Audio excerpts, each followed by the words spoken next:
It's the SeaWorld Splash Podcast, bringing you the latest news, rumors, and history from the SeaWorld parks in Orlando, San Antonio, and San Diego.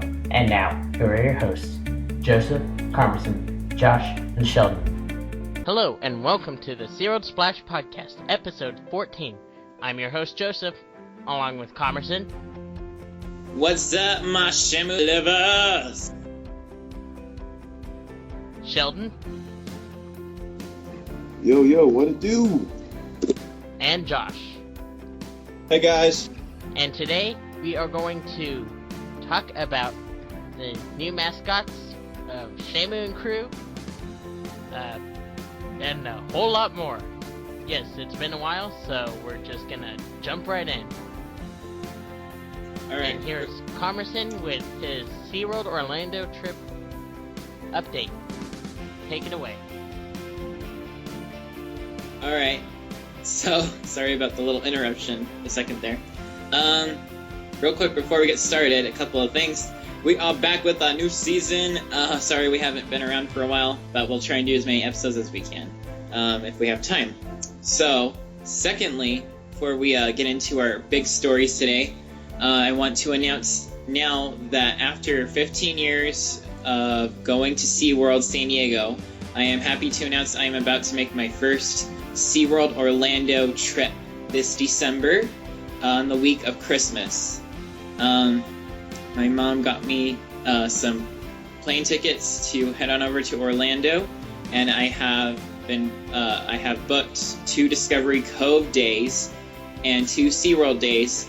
And while I'm out there, I'm really looking forward to hanging out with our co-host Sheldon for the first time, and also I'm looking forward to hanging out with our friends who are a close sponsor to our podcast, the Pod Squad, including our ex-co-host Ashley. So I really hope to see them out there, and I can't wait. So if you guys are ever out there during Christmas at all, at least, possibly, then if you guys come, by any chance see me out there, come on over, and definitely I'd like to hang out and meet all the SeaWorld Orlando fans. So, and now we're going to get started with our big stories. So first off, our host Joseph has a story about the new Shamu Crew mascots for SeaWorld.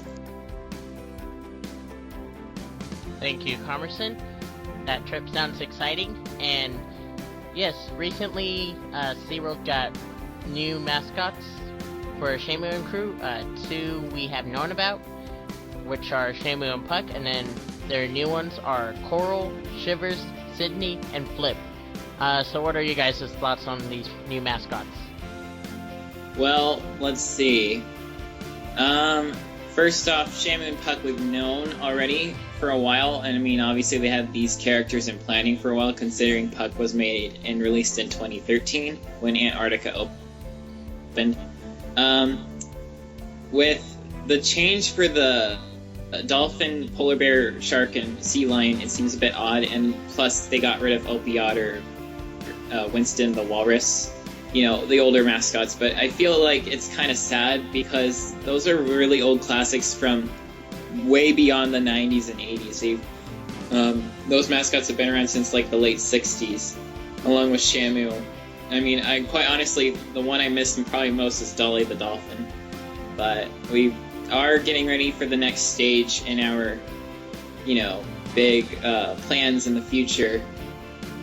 With our new CEO, he's going to be announcing stuff about that later this year. So I guess it is time that we get ready for a new change. Thank you, Carmison. Alright guys, so we got some news that was a while ago. Recently in June, a veterinarian who worked at SeaWorld San Diego was accused and arrested for being a PETA activist who was spying on SeaWorld's care system. They were taken into custody for a few days before being released.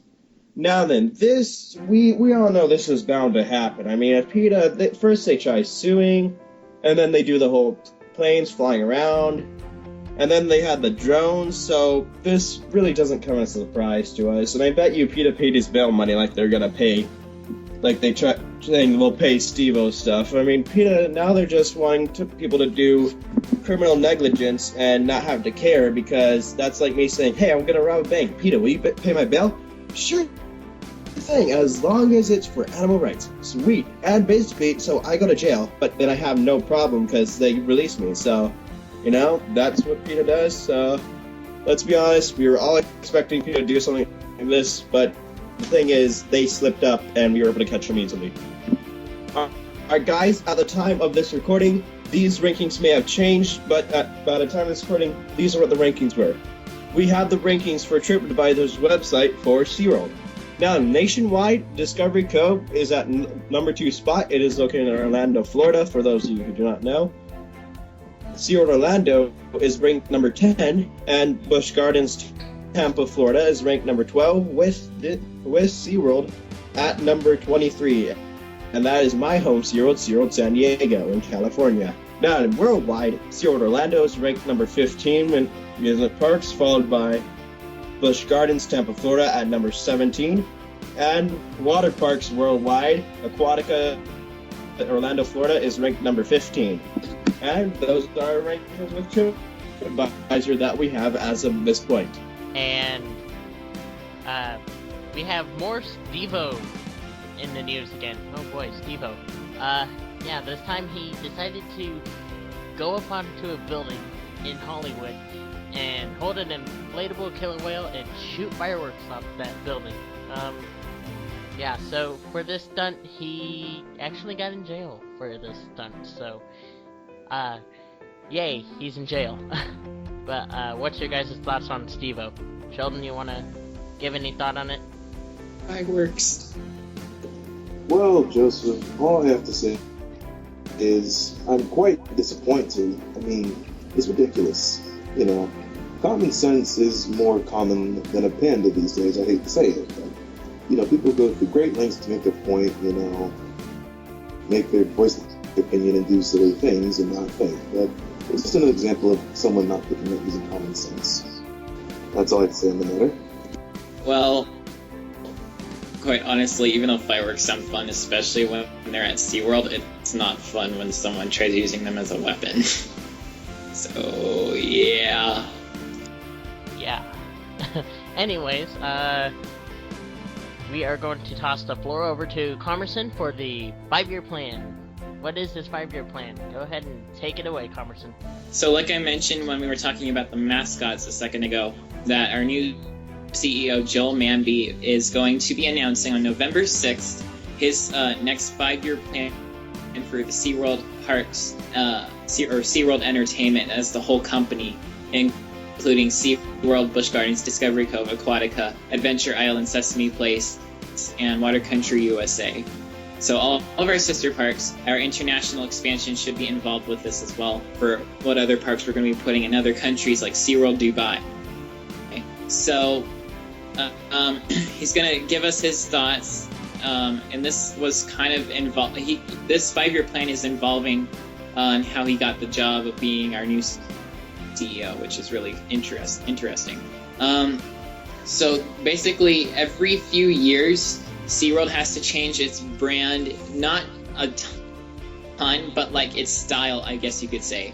It's kind of like gradually changing and adapting to a changing world. For example, there's actually different timelines, and usually you can see them, those timelines change, or 5 to 4 years, with changes mostly in the Shamu shows when they change.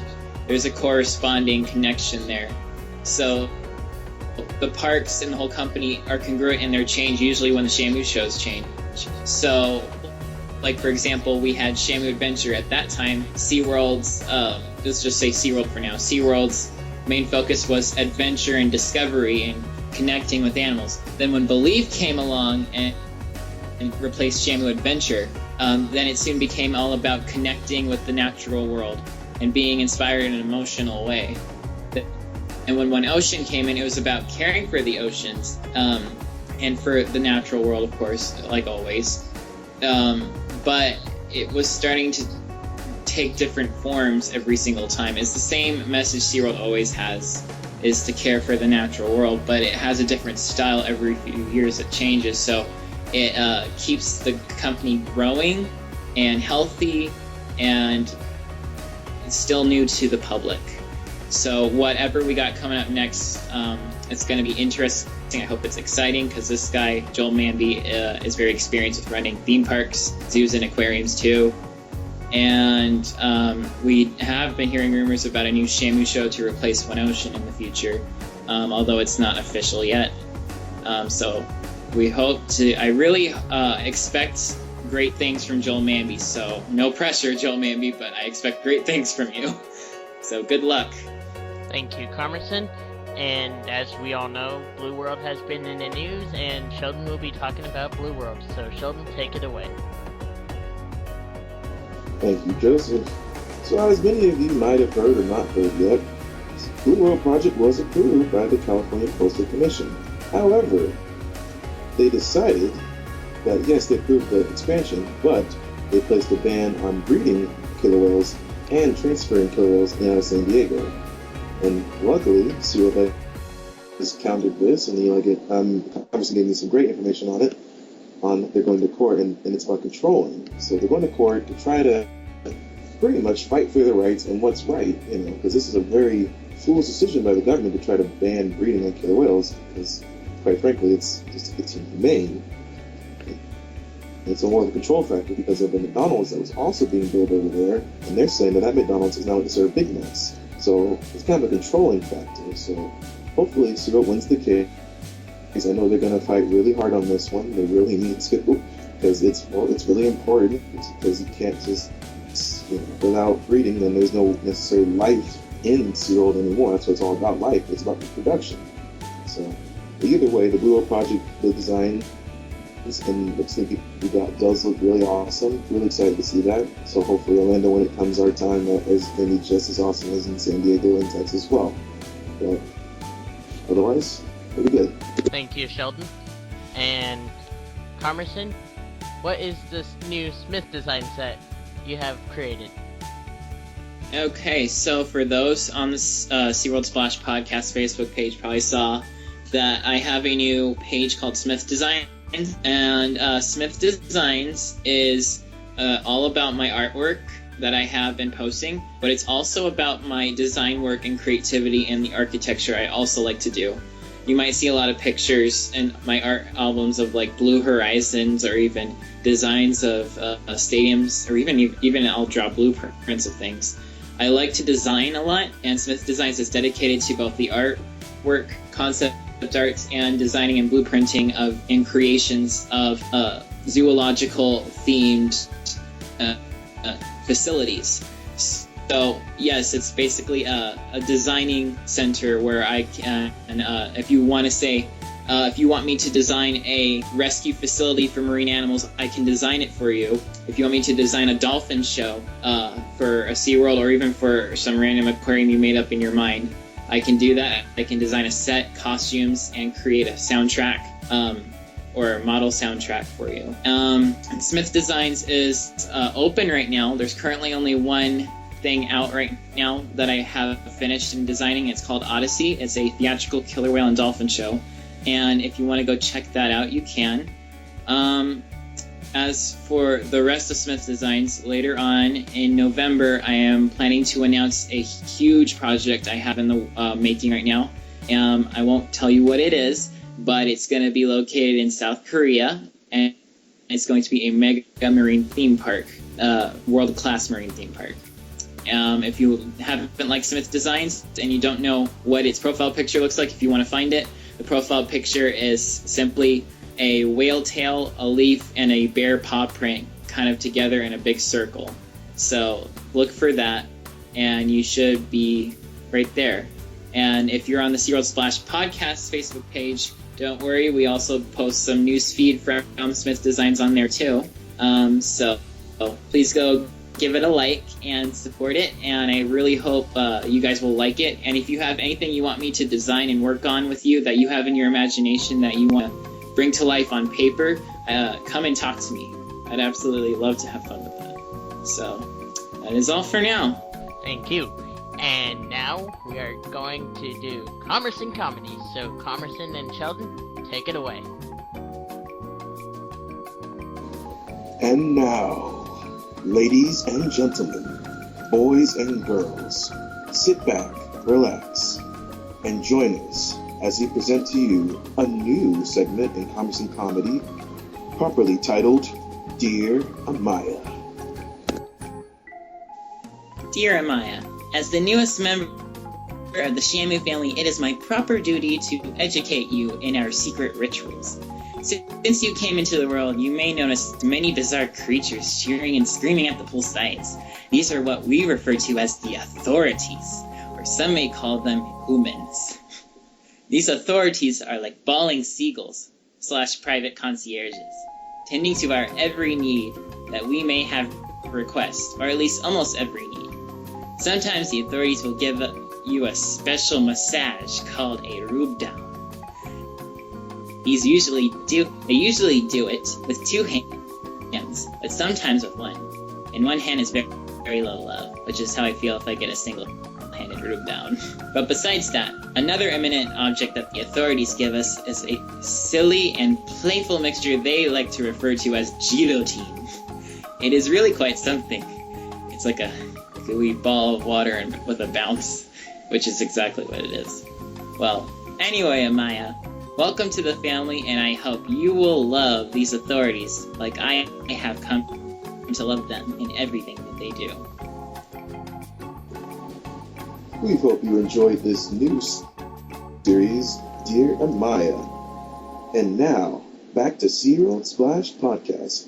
Thank you. Thank you, Carmerson and Sheldon. Alright guys, so recently I did some college tours in California. I went to Azusa and Vanguard, but after those, I was on my way down to San Diego. I met up with Joseph, and we went to SeaWorld.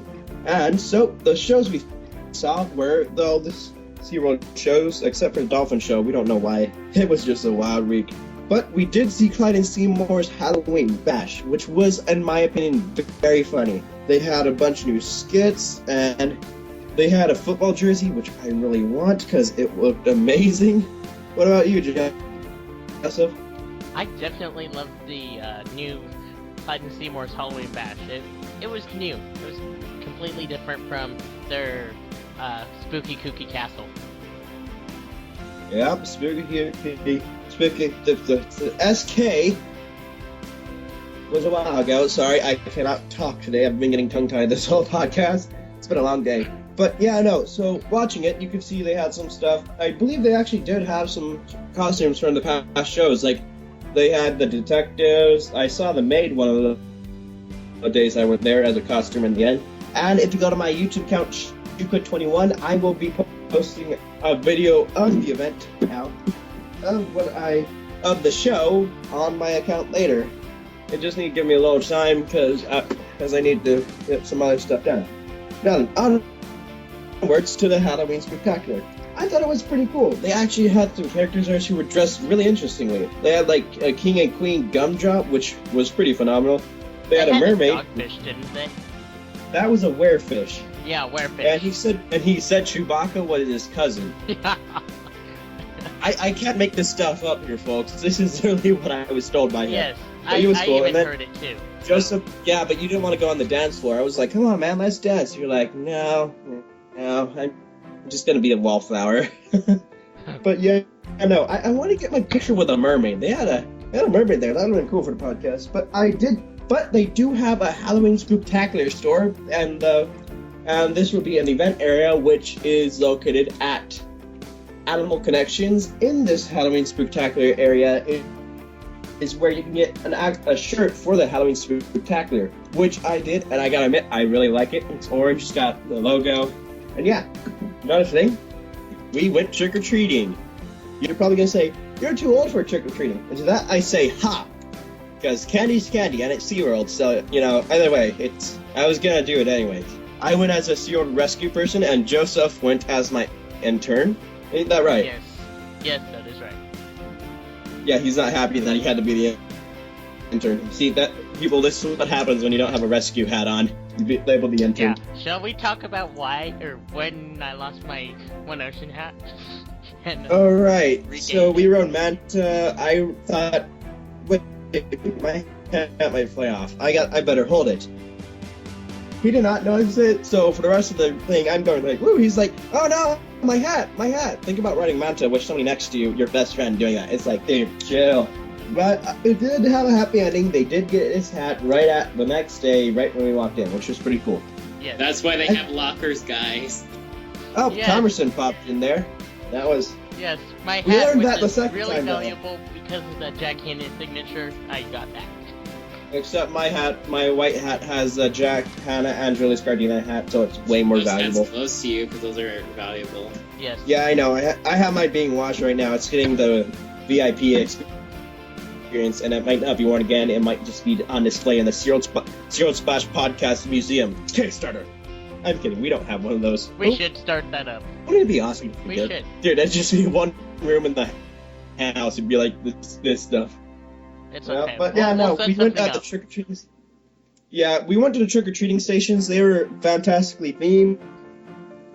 I can't believe I mistook Ghostbusters for Thriller. I'm forever gonna be haunted that I thought Ghostbusters was Thriller. I was like, dang it. But yeah, no, they have some. Oh yeah, the shark encounter and the penguin encounter. Joseph, since I've been talking a lot, why don't you take care of the decorations for those? Oh yeah, those are really themed excellently. They have jack-o'-lanterns in the shark encounter, which are lit up, and then they have black and white jack-o'-lanterns in the penguin encounter, which are not lit up, but those are actually pretty cool. Along with a snowman that's a jack Yeah, that's actually lantern. pretty creative. Yep, and then if you remember at the shark encounter, I believe it must have been pirate themed because you go under through the tunnel before you go in the tunnel and it's got all these nets and it's got the screen lighting. And they also had some cobwebs there, I think. Well, do they have cobwebs? I forget. There might, I know, but who remembers? Only the past. So yeah. Anything you'd like to say before we get on to our next segment with podcast collision? Nope. That's all for me. Alright guys, so up next, which we have to say up next because the unofficial stuff does stuff their way and our way, and at the end you can hear me be all nervous because we're signing off so weirdly. Where's my Yes, bad? do not mind how we signed off. Yeah, I was, you'll literally hear me shout, I'm so confused. Not my best moment, but it was fun. Hi everyone. Hi everyone, this is Joseph. And we're doing a co-interview. This is Josh. Okay, I don't know which we're in the top. All right, but seriously, folks. All right, so we are sitting in a smoking area, the quietest area in the park, on Mission Bay here at SeaWorld San Diego, and we are going to kind of have a crossover. Josh and Joseph From SeaWorld Splash. SeaWorld Splash podcast. Of course, you're listening to the unofficial SeaWorld podcast, or if you're listening to Joseph's podcast, you're on the SeaWorld Splash podcast. Woo! Splash Podcast! And we're going to talk a little bit about Blue World and what happened in the California Coastal Commission. So first, guys, I was there, but you guys kind of watched it from afar. What are your feelings on it?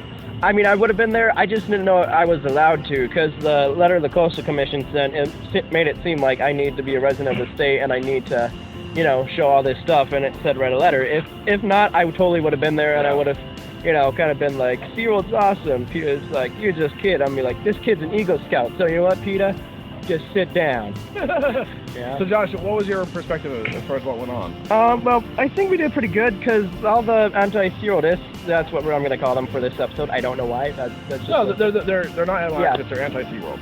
I mean, they were pretty much complaining it's captivity. See, what I think Peter was thinking is that SeaWorld's getting a bigger tank, and then they're going to be like, what are we going to do? Let's add more whales to our collection, is what Peter probably thinks it is. And they're just going to see, okay, how many whales can we put in a tank? So Peter's basically going to say, okay, let's use this and say it's against animal rights, which is not really a thing, Peter. Come at me, bro. So Joseph, what was your perspective on what went down? I'm excited that we're getting Blue World. Mm-hmm. I wasn't able to see full coverage of it, but I did see online that we did win, and it's a victory. Yeah, it definitely is a victory. They unanimously approved it, so there wasn't one person who said that SeaWorld shouldn't build Blue World, which is great. But again, it was that last-minute under-the-wire amendment where this Commissioner Bochco basically introduced this whole no breeding, so meaning that So what I thought was an oxymoron was PETA's like, oh, animals should have the right to choose whatever they want to do, choose whatever they want to do, except for reproduce. We're going to make that decision for them, which, again, if you're saying animals have rights, then aren't you taking their right to reproduce away? Yeah. That is true. Yeah, I mean, that was kind of a cold blow right there. It's like, dude, just give us Blue World, man. Like, again, you know, Steve kept saying, oh, SeaWorld's going to have 94 orcas. I mean, that's pretty much impossible. I mean, considering how much they have now, and, like, looking on the length, I actually found a picture online of, like, the show pool here drained, and it's pretty big. Now, 94 orcas, that's probably, like, all the pool is filled up. I mean, come on, PETA. Wall-to-wall orca. Yeah. But, you know, but SeaWorld also, one of the coolest things for this, the California Coastal Commission, is SeaWorld released a video of what Blue World's going to look like. So what do you guys think of the video? I thought it was pretty cool. I skimmed through it, though, because I was originally looking for a picture to post on Instagram saying Blue World got approved. But even just skimming over it, you see all this amazing detail, all the animation makes it pop and just brings it all to life, you know? So Joseph, what did you think of, what are you most excited about for Blue World's experience? I'm most excited about the layout of it and how it's going to be more open for the whales. Well, since it's a crossover, you guys have to ask me some questions too, so ask me a question. What are you excited about? No, I got this. Who's your hairstylist? Well, my hair is full-bodied and shaved. No, I shaved my hair. All right, now real question, Joseph. What are you most excited about Blue World? Well, I think what I'm most excited about is the underwater viewing with being 50 feet underground and being able to like look up and have that feeling of just the enormity of these animals and the size and the scale. That's what I'm most excited about, honestly, is to experience that scale. Because at the Georgia Aquarium, they have a 30-foot wall, and when the whale sharks swim close by, it's just overwhelming. It's absolutely incredible, and I can't wait to see that. But I know there were some highlights from the Coastal Commission, but I did speak at it, and I went into a rage. Did you guys watch my rage? I did not. I did on Facebook. So what did you think of the rage, Joseph? Pretty intense. It was a long time coming. It's gonna be on YouTube. I know some anti-cap's gonna make a dub smash of Eric. That would be kind of awesome, though. Yeah, there you go. Dub smash. Idiot. You know. But you know, it was a really long day yesterday. I have to say, I was really impressed with how many people came out and stood with SeaWorld. I wasn't sure what I was going to think. I don't know what I thought the turnout was going to be, but when you're in there, the room held 510 people. It was definitely 50% or more were SeaWorld supporters, and I thought that was absolutely inspirational.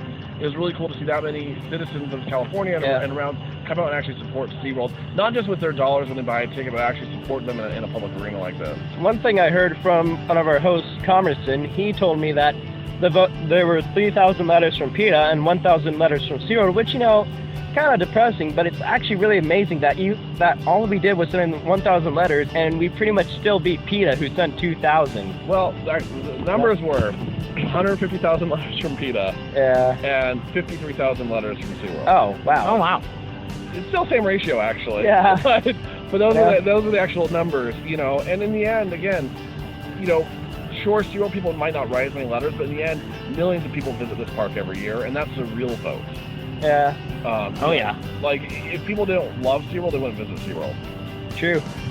Well, I mean, how many buses went to the Coastal Commission? I'm not sure. There were a number, because a lot were from PETA. PETA busted people from 5 states. So I would have gone on PETA's bus and just brought up a bunch of silly string and go, woo, SeaWorld! I probably would have been kicked off, but that would have been worth it. It would have been pretty awesome. I know, you can get both people in from Arizona, so that's gonna hitch the free ride. They're like, empty the tank. Not. Not. I don't know, so I'm excited for Blue World. I'm really excited to see it at all the other parks too.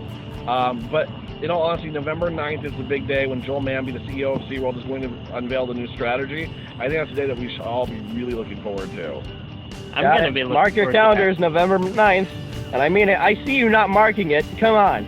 Pick up that pen and mark your calendar. Yes, please mark it. All right, well, I think we're running out of time here, and I have one more question. Shoot. What'd you think of all the Halloween shows and the Dolphin Days, like on the new shows? Okay, so new shows. Dolphin Days, awesome. Here's the thing is, I'm a crazy Blue Horizons fanatic, like crazy. Like insane level crazy. But Dolphin Days was really good. It was really good. The Halloween Sea Lion show was incredible. I thought that was really fun. Yeah, I was actually live Instagramming that, and I've gotten a few good likes on it. Yeah, no. I can't believe we're at the point where live Instagramming is now a word. Yeah, I've been live Instagramming, and I've gotten likes. It's a thing. Yeah. Get with the Very future. good likes, yeah. Get with the future. But yeah, I don't know. Everything's great. The Halloween decoration is really good. I love how they decorated the shark. Oh my gosh, you got to see the penguins. They have some. Oh really? Yeah, Some, that's like pretty black cool. and white pumpkins too. Well, folks, it looks like that's me. I'm going to head over to Penguins. We're going to check out what's happening around the park. But again, stay tuned to the unofficial SeaWorld podcast And Zero Splash Podcast. Woo! All right, well, check you back. Back to you, Eric and Aaron, And back to you guys, Joseph, Comerson, and Sheldon. Back to Aaron, Mike. What? Back to everyone. Back to Comerson, Josh, and Sheldon. Back to you later. See you next time in the Soak Zone. Okay, so what a fun interview you guys did with the unofficial SeaWorld podcast. So, Yep. that sounded great, getting to see Eric again. So, now we're going to move along and talk about something that me and Josh did over this summer in July. So, Josh, what did we do this summer? SeaWorld San Diego Career Camp 2015. Woo! Oh, I thought We did that last year, too, but last time we barely knew each other, so... Last time was 2014. It was 2015 this year. 2014 was fun. It was. 2015 was really cool, too. Oh, yeah.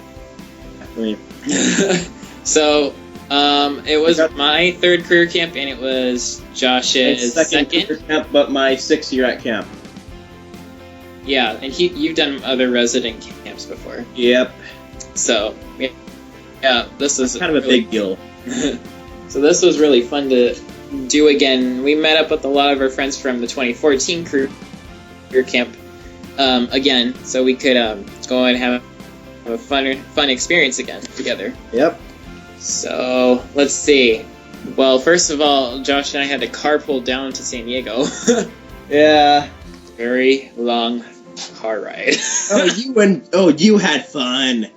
Yes, okay, gosh. I mean, we saw the Minions movie, I'll bet. So, we met up with some of our old friends from last year's career camp, like we said. And, let's see, what was the first, let's, talk about the coolest things that we did at career camp. I got to feed an emperor penguin. How many people can say that, okay? Me. I mean, you can't just walk... We can say that. Well, yeah, but you can't just go, hey, Todd, have you ever fed a bird that's only found in the South Pole of the world? Why, no, Josh, I haven't. I'll be like, guess what? I did, son!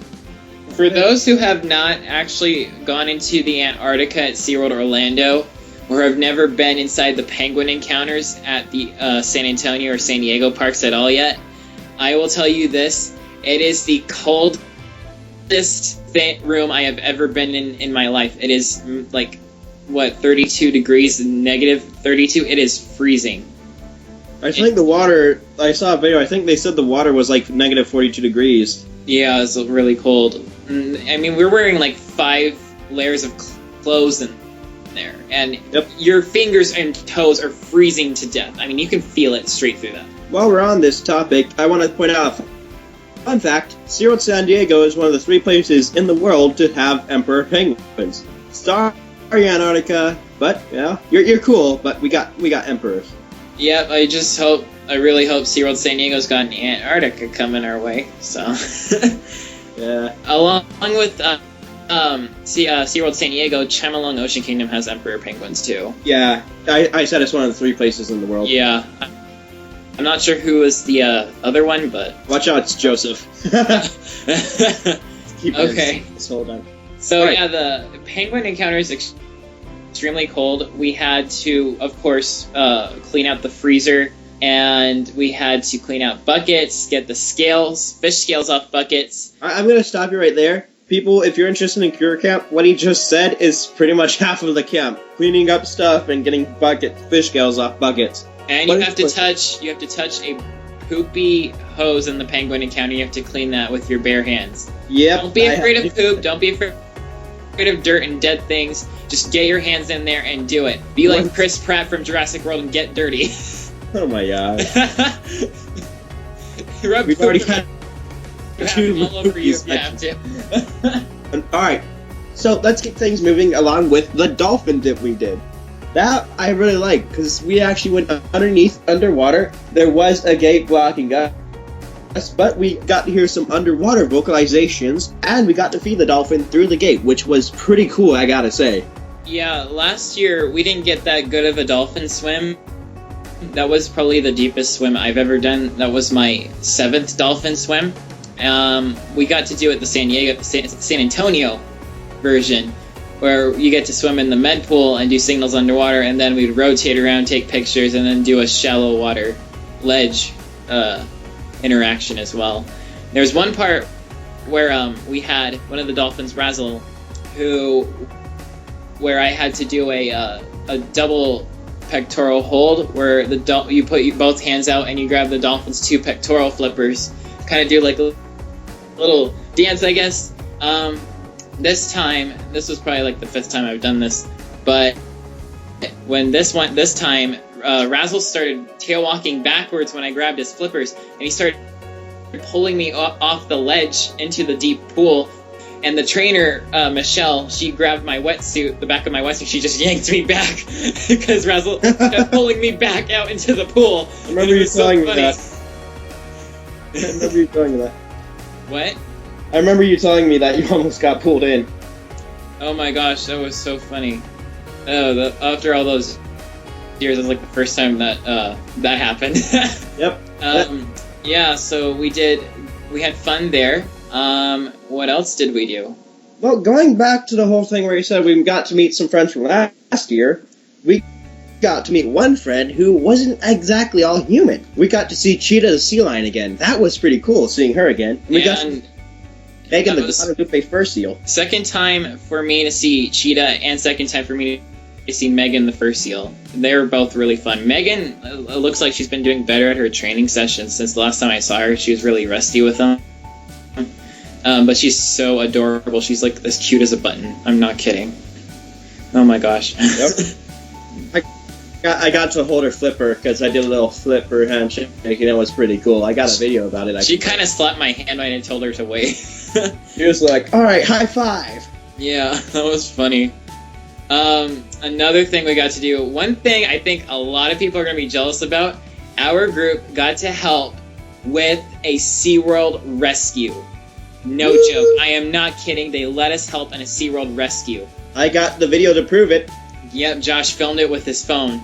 Well, I filmed 30 minutes of it. Yeah. And then you got sneezed on by a wild elephant seal. We were taking our rescue tour, and they asked our group to help us tag a elephant seal pup that they had in rehabilitation that was going to be returned to the wild the very next day. And Spider-Man was his name. His name was Spider-Man, yeah. It's because he had that name.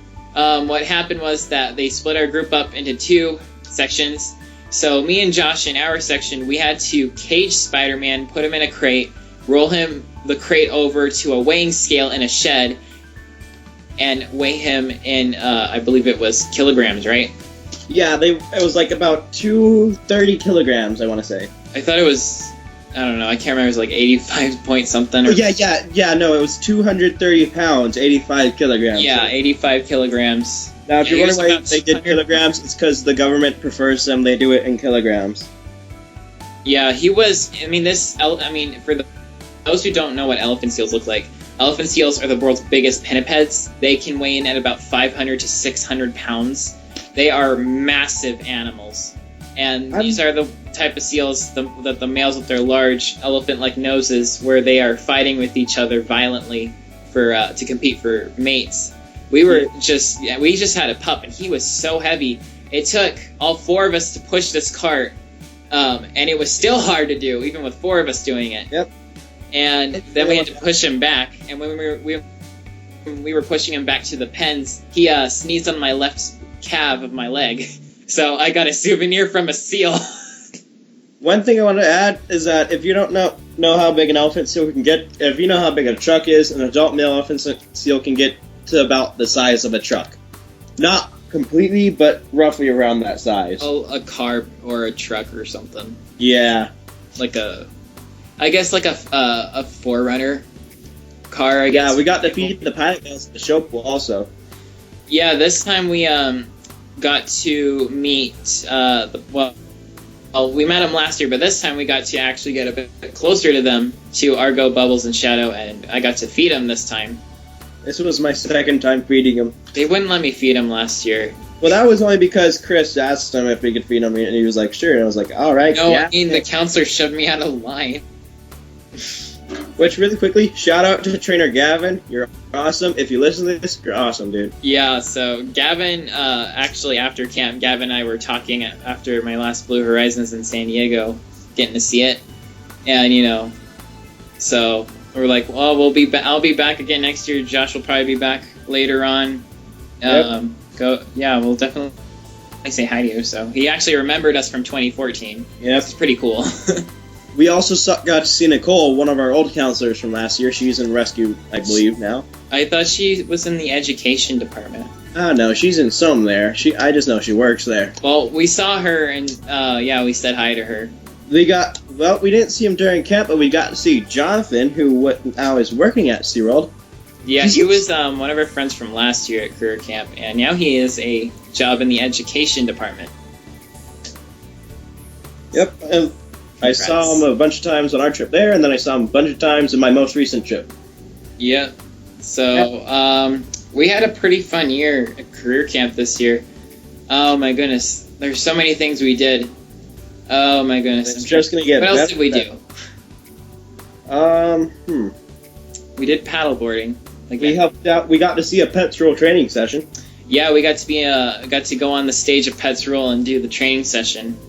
Pretty awesome. Yep, and we got to help out with Animal Connections. I met the umbrella cockatoo. I don't know why I want to say parachute cockatoo. You know what? I just remembered when we were at Shamu Stadium on our trainer day, we got to talk to my good trainer friend, Miss Autumn. And apparently they had the SeaWorld San Diego head veterinarian with a film crew. And this film crew, we think, was for possibly either a YouTube thing or maybe for a potential, in the future, SeaWorld documentary movie that could come. Most likely for a documentary, because they already had, I looked recently, there hasn't been anything with There has been a lot of filming at the SeaWorld parks lately. And there's been mysterious hosts and hostesses. But anyway, this camera crew was out there doing an interview with the head veterinarian in front of the whale pool, and they had the Kasaka family out there. They had Nakai, Kalia, Makani, and Amaya, and Kasaka out in the show pool after the show. And the camera crew asked us if we wanted to be on the film and get splashed by the whales, because we were in a wetsuit and we were sitting there for hours in the hot sun. So they got footage of all of us at the front of right up next to the pool, and the whole Cassie family came and splashed us with their flukes. Yeah, I got a pretty big chunk of it. Yeah, and I was the one who was closest to the camera. Yeah, pretty awesome. You were closest. I was next to you, but I think I might have actually swallowed some salt water. Yeah, don't swallow that. So if there's ever a SeaWorld movie where there's career campers being splashed in wetsuits by killer whales, look for that, because we're probably the kids in there. So mostly at it. That would be awesome. Oh my gosh. Oh my goodness. So we do. Yeah. Career camp is definitely something that you should do at any of the SeaWorld parks, or even at Busch Gardens in Tampa, for sure. It is definitely worth it. So I really look forward to trying it again, maybe at another park, or maybe at San Diego again. I don't care which, but it was fun, and I'm glad I got to do it with Josh again. So yep. Thank you for that, Josh and Comerson. And now here is Comerson with his take on Blue Horizons' last show in San Diego. All right, so first of all, I want to do a quick thing real quick just before I, discuss this. First of all, how could you, San Diego? Secondly, you all probably, of course, heard back in around August that Blue Horizons was going to be ending. Blue Horizons had its last show at SeaWorld San Diego in August 13th, if I'm right. And quite honestly, don't get all freaked out if I get all emotional here. But quite honestly, my opinion that Dolphin Days was permanently replacing Blue Horizons was probably discussed, in my opinion. and it sounds harsh to say towards SeaWorld, but I don't think Dolphin Days is the proper show to replace Blue Horizons. And I'll tell you why exactly. But first, a lot of my friends and a lot of other people were saying that Dolphin Days deserves to replace Blue Horizons, or that they were cheering Dolphin Days on, or like all happy Blue Horizons left. And that just made me sad. And a lot of my friends were asking me, why do you think this is a bad thing? And they didn't understand it, and I had to explain to them why. I mean, I heard opinions where, like, people think that Blue Horizons should not be a branded show, for example, in other SeaWorld parks, which is stupid, because SeaWorld will choose to brand what shows they want to brand. I mean, they did that with Blue Horizons, and they have to do it with the killer whales because that is a trademark of the relation of all the SeaWorlds. And they can do it. They're doing it with the Sea Lion shows right now.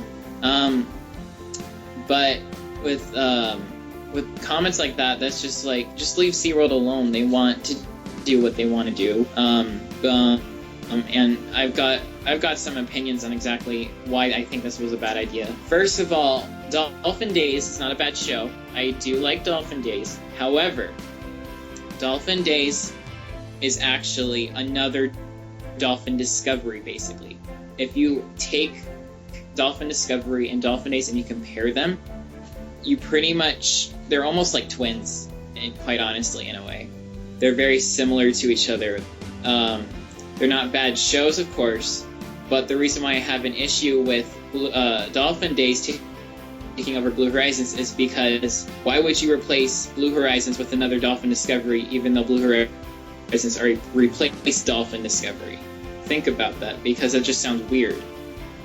And Blue Horizons was in the making for several years, and so many people worked so hard on that show, and on Dolphin Days it might have just been at least a year or two. I know Blue Horizons was in the making much longer than that, and it just feels like because of lack of effort they choose the Dolphin show that looks easier to do. Because Blue Horizons is not an easy show to perform. It's a very difficult show to perform, obviously, with its advanced performing settings and technology. And sometimes it just seems like SeaWorld San Diego wanted to take an easy route out of doing Blue Horizons. They just wanted to go back to the older shows. And quite honestly, I don't like that. Because Blue Horizons was a show that was advanced. It was meant to be more advanced than Dolphin Discovery. So basically what's happened is they've gone from a typical old-fashioned dolphin show to a highly advanced show, and then they go back down to a typically old-fashioned dolphin show. And I don't like that because it feels like they don't want to advance. It feels like that they want to be lazy about it sometimes. And I really hate to say this stuff, but I can't just like keep that to myself. I have to at least tell, or at least share it with some people so that they know why I don't like this idea of Dolphin Days replacing this show.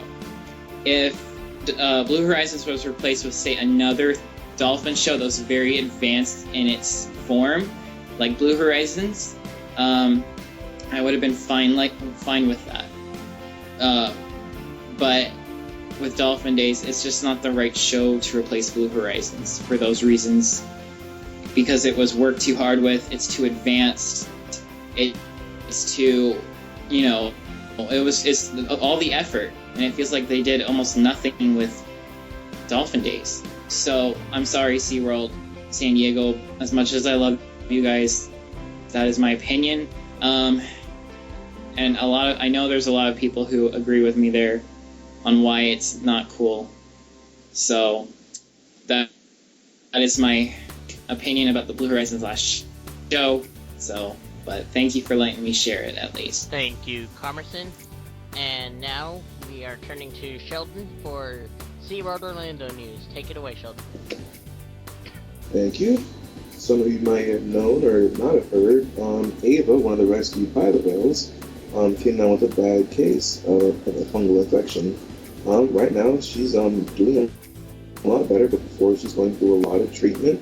They had her on medication, the trainers had her to the show, and right now she's doing a lot better, and from what I hear, she's actually getting back to the show. So kudos to SeaWorld. If you hadn't been there, she probably might not have recovered as fast in the wild as she would here. So it's really nice to see she's doing a lot better.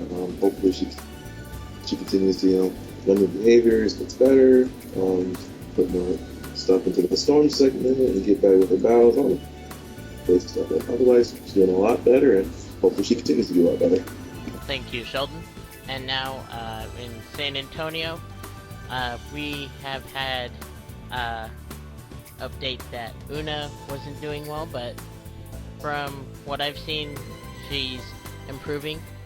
She had the same thing as Ava, and SeaWorld continues to do all that they do every day to take care of their animals, and good job, SeaWorld. Go get them, SeaWorld. Alright, and now here is Comerson with his news in Arizona. Take it away. Real quick before I get on with this, Sheldon said by accident Ava had a fungal infection. She had a bacteria infection. Una had the fungal infection. That's fine. It's just a little problem there. So, now on to a Busch Gardens little thing here I got going on. Last month, I, for some reason, decided to just go research, see if there would be any theme parks coming to my home state of Arizona. I was hearing a lot of, theme park rumors and stuff coming to Phoenix, Arizona, specifically, because there's an awful lot of open land out there. And Arizona's tourism doesn't revolve around that, the same thing as Orlando, I guess you could say.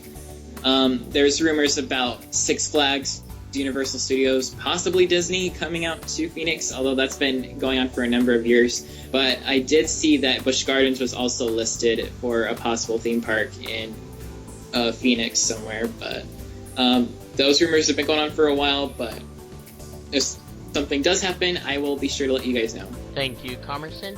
And now, here is Sheldon with Discovery Point update from San Antonio. Take it away.